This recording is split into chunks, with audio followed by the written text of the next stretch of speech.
नमस्कार दोस्तों, आज हम 30 HP पंप का काम कर रहे हैं। आपको पूरी डिटेल बताएंगे कैसे पंप का काम होता है।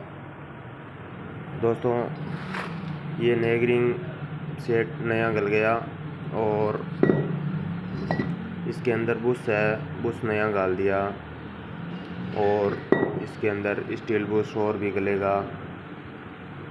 दोस्तों, ये पुराने हमने निकाल दी है। चलो हम शुरू करते हैं। अब इस पंप को फिटिंग करते हैं। अब पहली बॉडी लगाएंगे हम। ये स्टील बुश है, लगा दिया स्टील बुश। अब लगाएंगे बॉडी पहली। ये दोस्तों पहली बॉडी लग चुकी है। अब हम एम्पूलर डालेंगे इसके अंदर।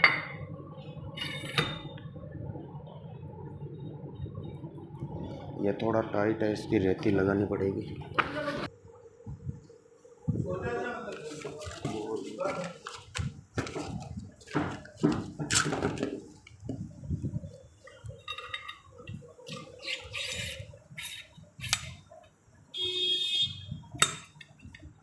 ये स्टील बुश लगा दिया।